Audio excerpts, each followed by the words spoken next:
Fala pessoal, sejam todos bem-vindos. Hoje nós iremos discutir um pouco sobre o poder da palavra de Deus, a partir das evidências internas do próprio livro, trazendo essa ideia do poder na palavra. Se de fato a Bíblia tem poder, ou se, ao abrirmos, por exemplo, no Salmo 91 e deixar na sala de uma casa, se há alguma diferença ou algum tipo de influência que aquilo possa exercer ou não, dadas as evidências que o próprio livro vem trazendo. Então vamos analisar essa questão dessa vez, observando alguns pontos, né? Primeiro, a questão da formação do universo. Diz lá em Salmo capítulo 33, versículo 6, que Deus criou os céus e a terra através de uma agência. Observe aí, pela palavra do Senhor, os céus foram feitos e todo o exército deles, pelo fôlego de sua boca. Porque ele falou e foi feito, ele comandou e firmou-se. Então, através de que agência Deus criou os céus? Né? Pela palavra. Então isso mostra que a palavra de Deus tem poder, uma vez que é proferida diretamente por ele. Por meio de que Cristo sustenta todas as coisas. Em Hebreus 1, versículo 3, e diz assim, o qual, sendo resplendor de sua glória, e a imagem expressa de sua pessoa, e sustentando todas as coisas pela palavra do seu poder, havendo feito por si mesmo a purificação de nossos pecados, assentou-se à destra da majestade nas alturas. Então, Cristo sustenta todas as coisas por meio da palavra do seu poder, mostrando não só que Deus fez as obras, obviamente por meio de Cristo, mas que Cristo sustenta todas elas pela mesma palavra. Do que alguns são voluntariamente ignorantes. Lá em 2 Pedro 3, versículos 5 e 6, diz assim, e nisto eles são voluntariamente ignorantes, que pela palavra de Deus os céus existiam desde a antiguidade, e a terra que permanece fora da água e dentro da água, por onde o mundo que estava então sendo transbordado com água pereceu. Muitos são ignorantes disso, de que pela palavra os céus existiam. Então, vem mostrando essas evidências internas de que, pela palavra de Deus, os céus e a terra foram feitos. Todas as coisas em seu nível mais básico são compostos pela palavra de Deus. São estabelecidos através desses bits pequenos de informação que foram colocados por ele. Segundo Pedro 3, versículo 7, né? Porque os céus e a terra atuais estão reservados para um destino semelhante. No texto anterior, a gente viu que, embora os céus e a terra tenham sido criados pelo poder de Deus, eles estão entesourados ou foram entesourados para a destruição em água, através do dilúvio. E, atualmente, obviamente há uma predição disso já no Novo Testamento, de que os céus e a terra que existem agora pela mesma palavra estão reservados para o fogo até o dia do juízo e da perdição dos homens ímpios. Pelo menos é isso que vem trazendo 2 Pedro 3, versículo 7. Veja, pela mesma palavra que os céus e a terra foram criados, eles foram entesourados para a água. Ou seja, as pessoas morreram por meio do dilúvio por não crerem naquele qual Deus havia conferido seus oráculos. Porém, todas as coisas estão sendo reservadas para o fogo, até o dia do juízo, da perdição dos homens ímpios. Fica bem claro essa questão de que pela palavra de Deus tudo é feito, mas também tudo pode ser destruído. Em que outra escritura é mostrado que o poder criativo é exercido através da palavra de Deus?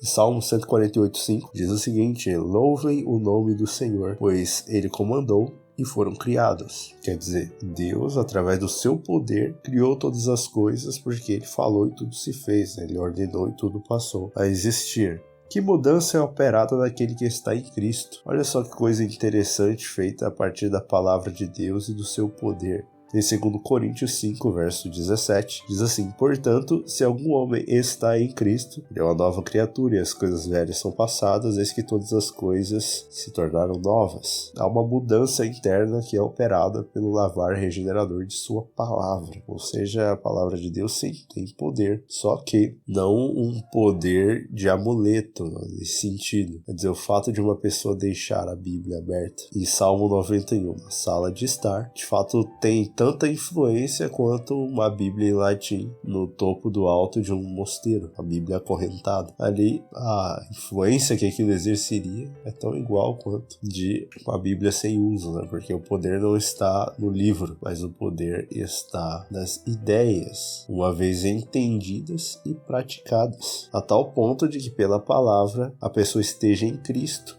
Jesus mesmo mencionou que a vida eterna é esta, que te conheçam a ti, o único Deus verdadeiro, a ti somente, e a Jesus Cristo a quem enviaste. Ou seja, por meio da palavra se conhece Deus e se conhece Cristo. E através desse conhecimento, que reside a vida eterna, é que a pessoa consegue obter esse poder especial, né, que vem através do Espírito na palavra para se tornar uma nova criatura. Ou seja, deixar as coisas passadas e, obviamente, pelo poder de Deus, poder da palavra dele, todas as coisas virem a se tornar novas. Em João 3, versículo 3, Jesus disse o seguinte: respondeu-lhe Jesus dizendo, na verdade eu te digo, se o homem não nascer de novo, ele não pode ver o reino de Deus. Então, essa nova criação que Deus propõe a fazer é regenerar na natureza humana aquilo que fora destruído por ocasião do pecado. O pecado, ali começando com Adão e Eva, de acordo com a narrativa, desfigurou a imagem de Deus.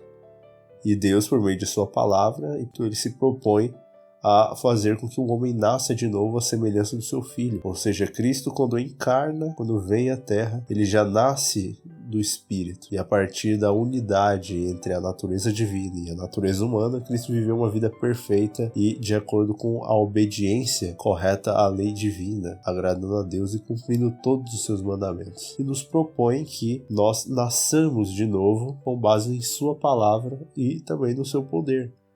Tanto que se um homem de fato não nascer de novo, ele não pode nem ver o reino de Deus, porque são coisas de fato espirituais. No estudo passado até foi mencionado essa questão de que o homem natural não recebe as coisas do Espírito de Deus, porque eles são loucura. Aí não pode entendê-las porque se discernem espiritualmente. Então, obviamente que é necessário um lavar regenerador do Espírito, um novo nascimento, não da carne, né, nascer de novo, como o Nicodemos pensava, mas na ideia de nascer de fato do Espírito, né?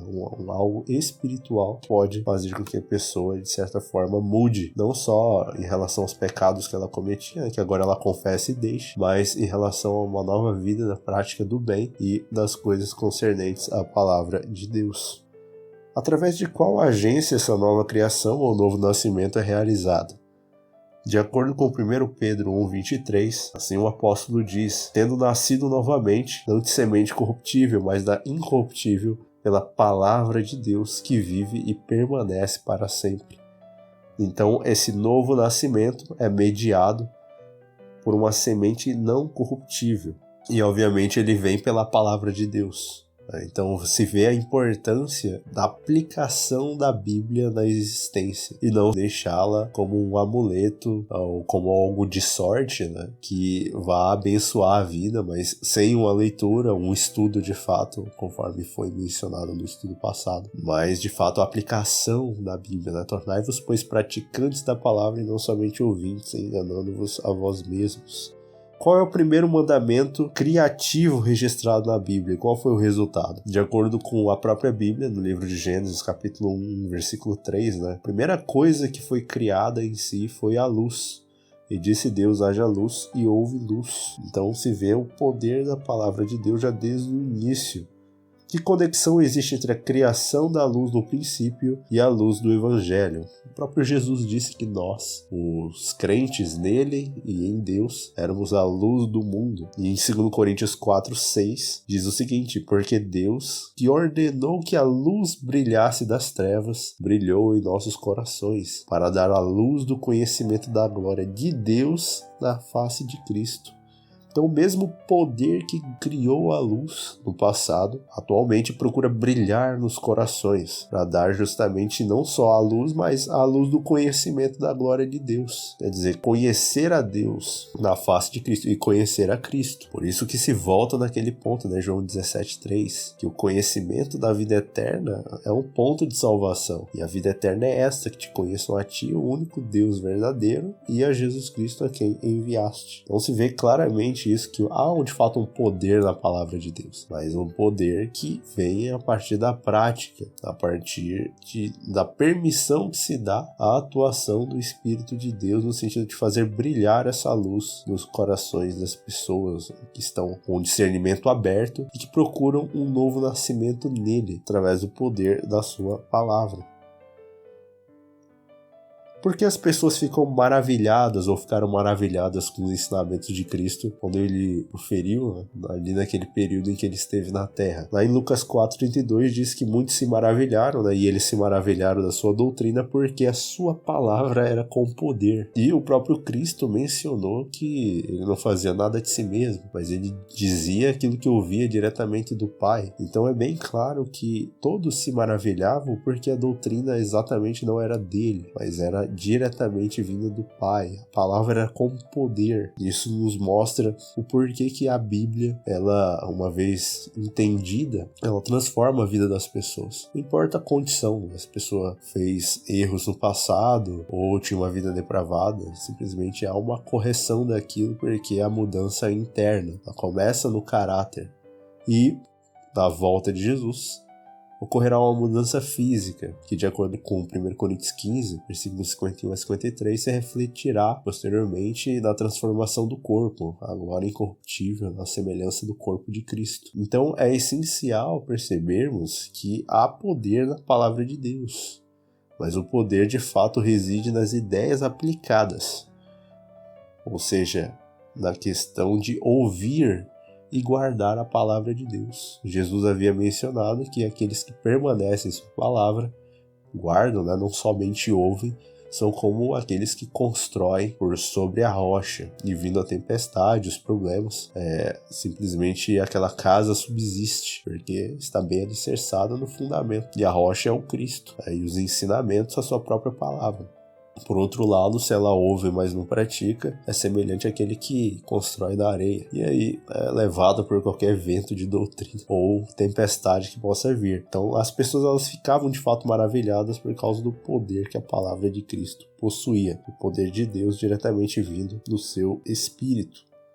O que testificou do poder da palavra de Cristo? Em Lucas 4,36 diz: e todos se admiravam e falavam entre si, dizendo: que palavra é esta? Pois com autoridade e poder ele ordena aos espíritos imundos e eles saem. Fica bem claro isso, né? Poder no sentido de expelir demônios, de expelir espíritos, uma palavra com autoridade e que de fato tem um poder uma vez aplicado, uma vez praticado, uma vez vivido. Mesmo porque, se você observar o livro de Atos dos Apóstolos, você vai ver que alguns judeus tentaram expulsar alguns demônios, conjurando-os pelo nome de Jesus. Mas os demônios perguntaram: conheço Paulo, mas e vocês? Quem são? E aí todos foram injuriados, de acordo com o texto ali. Porque tentaram usar a palavra, mas sem vivê-la, sem haver uma prática. Então, obviamente que a palavra de Deus tem poder sim, mas muitas vezes isso depende também da condição daqueles que estão utilizando.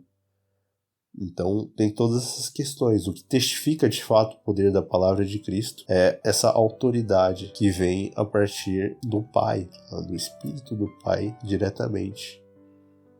O que Cristo disse ser a semente do reino de Deus?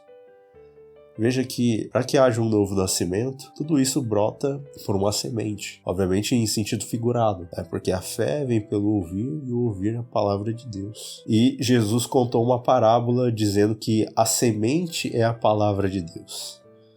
E aí, ele abrindo o entendimento deles, para a questão da simbologia em relação à palavra, ele diz: ora, a parábola é esta, a semente é a palavra de Deus. Tudo vai começar na forma que a pessoa vai recepcionar essa palavra. Não adianta haver simplesmente uma pregação. É necessário que haja a recepção no coração disso. Algumas das palavras de Deus caem entre os espinhos, outras em terreno rochoso, outras à beira do caminho. Mas algumas outras podem cair em solo fértil e aí produzir os frutos necessários que vão mostrar não só o arrependimento, como também a condição de unidade que a pessoa tem em Cristo no Espírito, que de acordo com Gálatas 5:22 vai se refletir na reflexão do caráter de Cristo. O amor, alegria, bondade, benignidade, mansidão, domínio próprio, coisas contra as quais não há lei. Então, a semente é a palavra de Deus. Além disso, a própria Bíblia, ela apresenta que a palavra de Cristo deve habitar no nosso coração.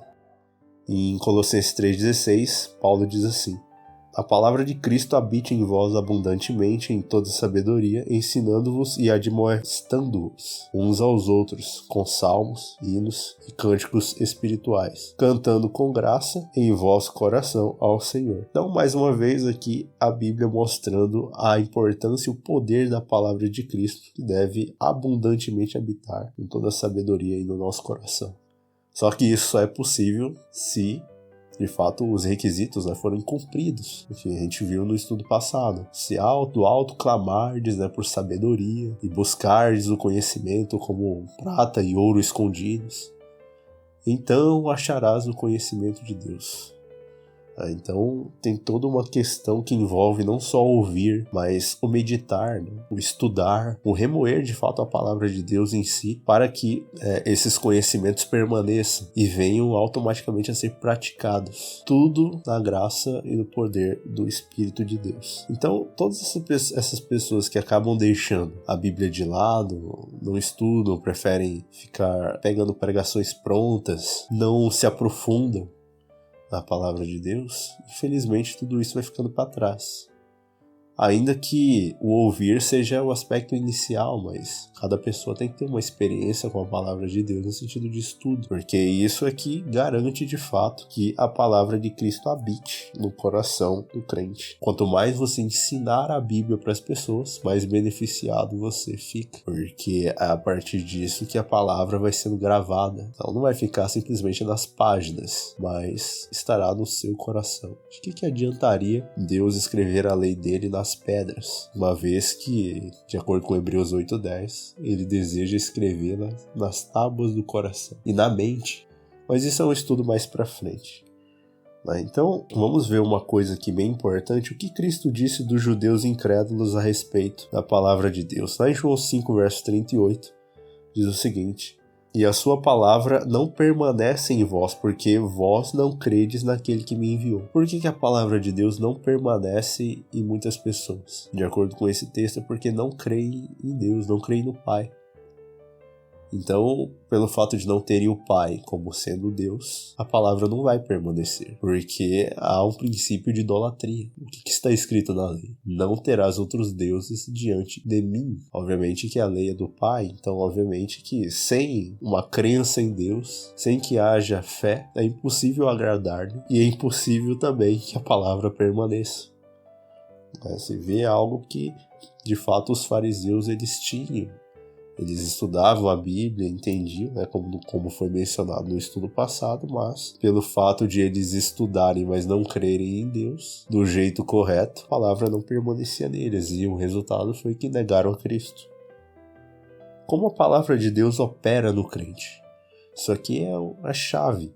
De acordo com 1 Tessalonicenses 2, verso 13, diz assim: por isso também damos graças a Deus sem cessar, porque, havendo recebido de nós a palavra da pregação de Deus, a recebestes, não a palavra de homens, mas, segundo é na verdade, a palavra de Deus, a qual também opera de forma eficaz em vós, os que crestes.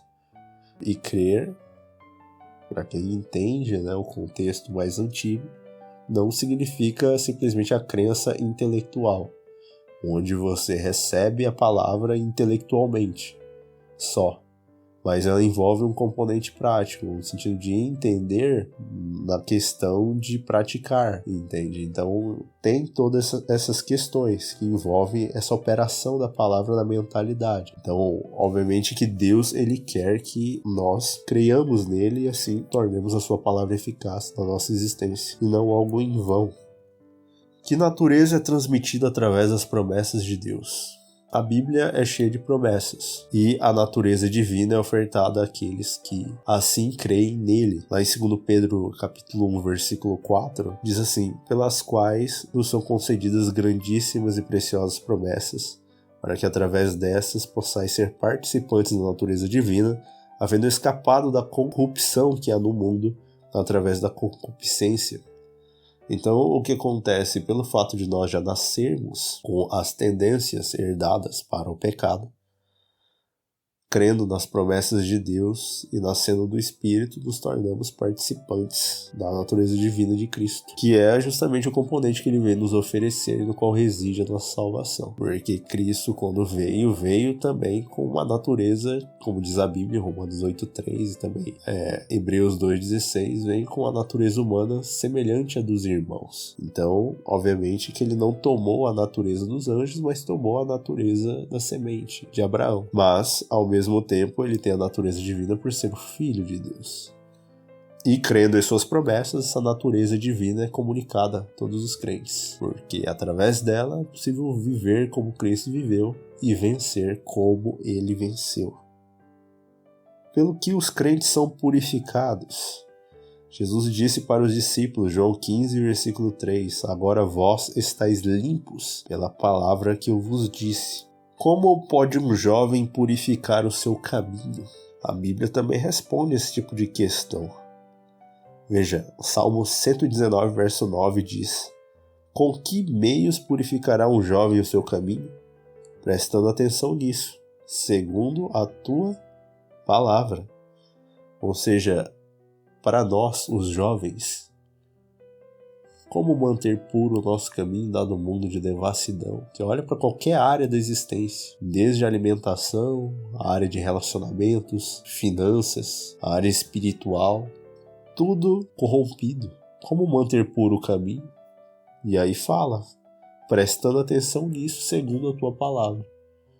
Então a única forma de manter puro o caminho é através também da palavra de Deus, porque esta tem poder, uma vez lida, entendida, estudada e praticada. Como Deus curou o seu povo antigamente. E é o meio pelo qual ele nos cura hoje também. Salmo 107, verso 20. Ele enviou a sua palavra e os curou e os libertou das suas destruições. Veja, o próprio Deus havia mencionado no Antigo Testamento, meu povo perece por falta de conhecimento. Só que o conhecimento já havia sido dado. Daí isso prova exatamente o ponto que a gente está discutindo aqui. Quer dizer, o poder da palavra reside não no elemento físico, no meio físico no qual a palavra está, mas reside na ideia praticada, no conhecimento adquirido a partir da vivência da palavra. E fala que Deus, através disso, ele nos cura, ele curou e libertou das suas destruições. Como é que ele libertou das destruições? A partir do momento que a pessoa conheceu a verdade e se converteu, ou seja, mudou a direção do seu caminho. Tem um componente humano no sentido de confessar, se arrepender e deixar os pecados, deixar as suas destruições e aceitar a cura e também a libertação que a palavra de Deus traz.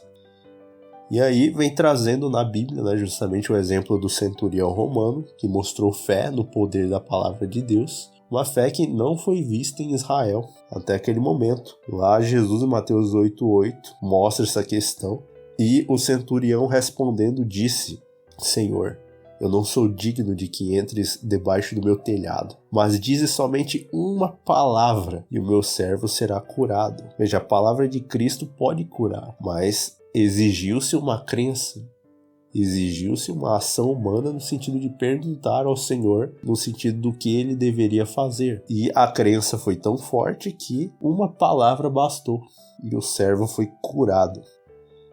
Por que Deus humilhou Israel e os deixou passar fome? Aqui é uma outra questão que envolve também a palavra de Deus. Lá em Deuteronômio 8, verso 3, diz assim: E ele te humilhou e permitiu que tivesses fome, e te alimentou com o maná que não conhecias, nem teus pais conheciam, para que soubesse que o homem não vive apenas de pão, mas de toda a palavra que procede da boca do Senhor. O homem viverá. Aliás, a palavra tem tanto poder que esse texto foi utilizado por Jesus durante a tentação ou as tentações de Satanás no deserto, Mateus capítulo 4, Lucas 4. Vão mencionar esse episódio. Então, por que Deus deixou eles passarem fome? E alimentou-os com maná, para eles perceberem de fato que o homem não vive só de pão, mas vive de toda a palavra que procede da boca de Deus, porque isso é que tem de fato o poder, como também de abrir o entendimento para receber a vida eterna de Deus. O que é necessário além de uma mera audição da palavra? Veja, não adianta só ouvir. Tem gente que fica vários dias só ouvindo sermões, ouvindo pregações, aí acha o pastor X legal, o Y legal, o Z legal também. Mas até que ponto isso é válido? Obviamente que a fé vem pelo ouvir a palavra de Deus, isso está correto. Mas não se deve ficar só nesse nível. Tiago 1, versículo 22 diz: sede cumpridores da palavra e não somente ouvintes apenas, enganando-vos a vós mesmos. Então é possível se enganar na verdade, porque a pessoa só está ouvindo, mas e a prática? E, de fato, a vivência, a experiência tida com Deus através das lutas, dos embates contra si mesmo e contra o mundo espiritual das trevas, a partir da prática da palavra. É difícil praticar. E, obviamente, o aprendizado definitivo ele só ocorre por meio disso. Mas não adianta saber fazer. É necessário também o como fazer a partir da prática. Obviamente que Jesus nos ensina tudo isso ao longo do processo da santificação, ao longo da nossa vida.